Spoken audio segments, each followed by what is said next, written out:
I am Marcus Blake with That Nerd Show, and we are talking with Delaney Wingrove from Into the Who Knows.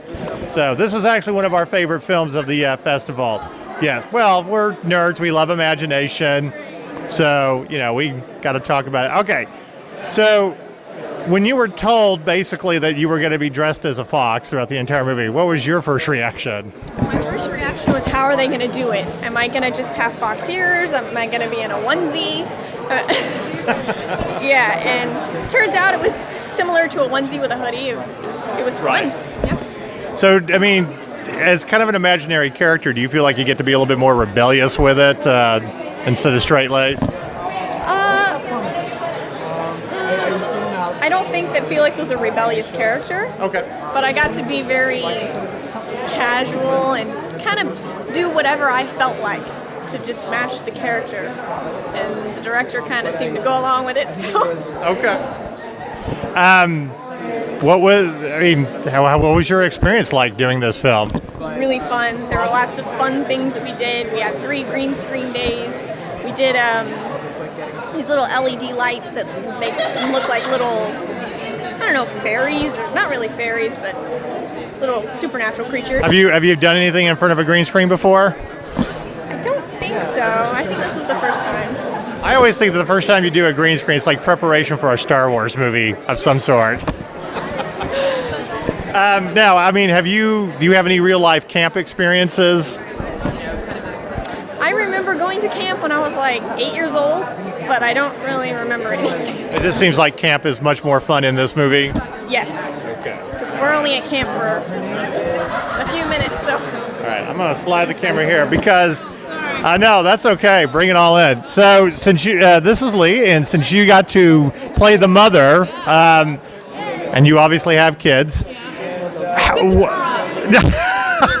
like to walk around acting. Prop for the movie? Okay. Pregnant lady. We love props, as you can see. Exactly. Yeah, we have a Star Wars lightsaber. Blue one or a red one? No, it's a blue one. Good. Because it holds it perfectly. Yeah. Yeah. How, you know, in dealing with like being a real life mother and everything, I mean, how do you deal with, you know, imagination and imaginary friends and stuff like that? Well, I squashed it immediately.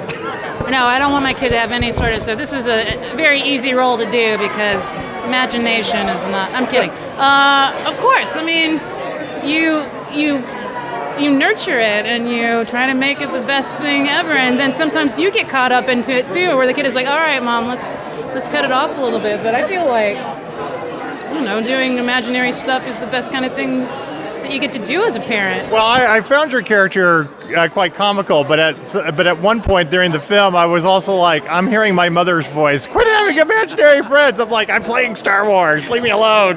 You know. Well, look, it obviously worked. We're nerds. We don't ever really grow up. No way, dude. I'm a big old nerd slash geek. I don't know. My parents are very, very cool with imagination and encouraged me to do acting stuff, which is nothing but imagination. So it was a real, like, I don't want to say stretch, but I was like, okay, let's see what it's like to be this person. So, did you? Is there anything of you, like personally, that was in the mother in this movie? My body. That was it, huh? Yeah, my body. You would was totally it. not be that mother? I don't think so. I mean, definitely let's get you packed, let's get you out the door, I have that sort of pattern in my life right now of like, let's get in your car seat. No, use your sippy cup, use a fork, eat more chicken nuggets. But the part of like, we are going to send you away to camp and you don't get to bring your comfort toy with you. I don't think I would ever be able to do that. Yeah, I mean, that just seems wrong. It feels for her. I mean, I had my favorite stuffed animal with me through college, and I still have it today. I don't sleep with it anymore. I'm loving the eyes of just like, you're finding out so much here. So, all right. Well, like I said, it's a great film, but we have one very nerdy question that we like to ask all of our filmmakers. So, if you could be a superhero or supervillain, what would your superpower be and why? What kind of superpower do you want? And we're going to start with you, lady. Think of this as lobbying to get a superhero role, what you would really want to do.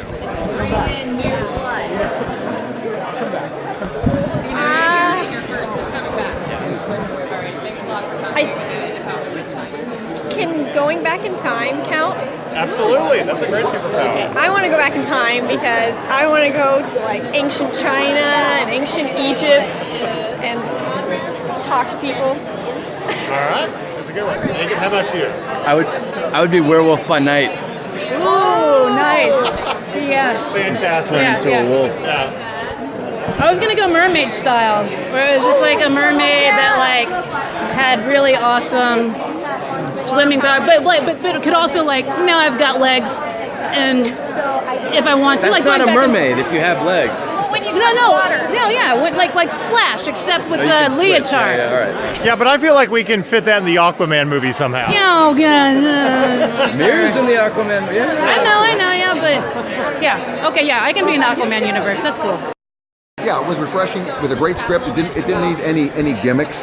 It didn't need the scatological humor or anything like that. It was a beautiful story, very direct, very simple. And for me, having a costume built around my dimensions and take on this woodland creature, this magical creature, was awesome. And to be out there and fighting the elements, and if these kids could do it, bringing the energy, and it's like, look, I know I'm sweating up, it's like 102 degrees in here, but we're gonna get that shot. And anytime you work outside and you work with kids, it's a gamble, but these guys were solid. They brought it, so I think it's a great story for the big guys and the little guys and all the guys in between. It's about imagination and finding yourself out there in the world, metaphorically and literally. Now, I mean, if you had an imaginary friend, what would it be a fox, or would you have something else? Well, I would definitely have an animal, or a stuffed animal that turned into a human in an animal onesie, because that's just like really fun. I don't know if it would have been a fox. It could have been a number of things, but a fox definitely would have been a good choice. All right. How about you? I think mine would be like an octopus or something. Oh. That sounds pretty cool. Like, cause with an octopus, how it has like eight arms, so you can have like a bunch of adventures and stuff. Like maybe you can like make you climb the wall or something. I don't know. But it just sounds cool. And like squirt ink when you gotta get going. I'm out of here. Boom. Okay. Yeah. Yeah. I dig it. How about you? You know what?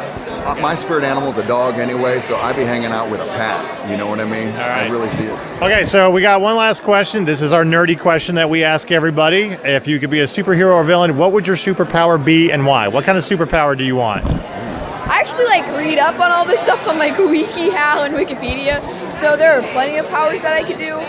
I'd probably go with telekinesis. All right. Okay. How about you? This one is like one superpower and all of them mixed together, like manipulating gravity. So, Dang, dude. That would be fun. Wow.